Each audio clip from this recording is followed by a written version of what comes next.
Daily ಬೆಂಗಳೂರೇ ನೋಡಿ ಸಾಕಾಗಿ ಒಂದು ಸ್ವಲ್ಪ ಚೇಂಜ್ ಇರಲಿ ಅಂತ ಹಂಗೆ ಊಟಿಗೆ ಬಂದಿದ್ವಿ. ಇಲ್ಲಿ ಹಂಗೆ ಬೈಕ್ ಹಾಕೊಂಡು ಈಚೆ ಸುತ್ತೋಣ ಅಂತ ಪ್ಲ್ಯಾನ್ ಹಾಕಿದ್ವಿ. ಈ ಬೆಂಗಳೂರಲ್ಲಿ ಡೈಲಿ ಅದೇ ಹೊಗೆ ನೋಡ್ಕೊಂಡು ಟ್ರಾಫಿಕ್ ನೋಡ್ಕೊಂಡು ಸಾಕಾಗಿಬಿಟ್ಟಿತ್ತು. ಇಲ್ಲಿ ಹಂಗೆ ಹೋಗೋ ದಾರಿಲಿ ಹಂಗೆ ಫ್ರೆಶ್ಶಾಗಿ ಗಾಡಿ ತೊಗೊಂಡು ಡೆಸ್ಟಿನೇಷನ್ಗೆ ರೀಚ್ ಆದ್ವಿ. ಅಲ್ಲಿ ನೋಡಿ ಸಮ್ಮರ್ ಸೀಸನ್ ಆಗಿದ್ದರಿಂದ ಫುಲ್ ಹೆವಿ ರಶ್ ಇತ್ತು. ಹೆಂಗಿದೆ ಪ್ಲೇಸ್ ಅಂತ ನೋಡೋಕೆ ಹೋದ್ವಿ. ಫೋಟೋ ಶೂಟಿಗಂತೂ ಒಳ್ಳೆ ಜಾಗ. ಹಂಗೆ ಒಂದು ಸ್ವಲ್ಪ ತಿರ್ಗಾಡ್ಕೊಂಡು ಅಲ್ಲೇ ನೋಡ್ಕೊಂಡು ಪ್ಲೇಸ್ ಗೀಸ್ ಎಲ್ಲ ನೋಡ್ಕೊಂಡು ಅಲ್ಲೊಂದು ಒಳ್ಳೆ ವ್ಯೂ ಪಾಯಿಂಟ್ ಇತ್ತು. ಅಲ್ಲೊಂದೆರಡು ಫೋಟೋ ತೆಗೆಸ್ಕೊಂಡು ರಿಟರ್ನ್ ಬೇರೆ ಜಾಗಕ್ಕೆ ಹೋಗೋಣ ಅಂತ ಹೋದ್ವಿ. ಹಂಗೆ ಚಾಕ್ಲೇಟ್ ತೊಗೋಬೇಕಂತ ಹೇಳಿದಾಗ ಈ ಜಾಗನ ರೆಕಮೆಂಡ್ ಮಾಡಿದರು ಯಾರೋ.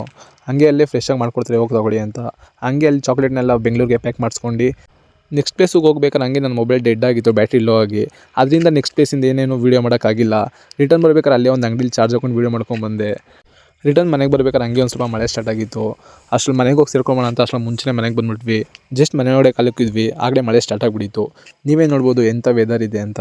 ಹಂಗೆ ನೈಟ್ ನಾನು ಊಟಿಗೆ ಬಂದಿದ್ದೆ ಮೇಯ್ನು ಊರ ಹಬ್ಬ ಇದೆ ಅಂತ. ಹಂಗೆ ನೈಟ್ ಅದೆಲ್ಲ ಮುಗಿಸ್ಕೊಂಡು ಇವತ್ತಿನ ಡೇ ಎಂಡ್ ಆಯಿತು. ನೆಕ್ಸ್ಟ್ ವೀಡಿಯೋದಲ್ಲಿ ಸಿಗೋಣ.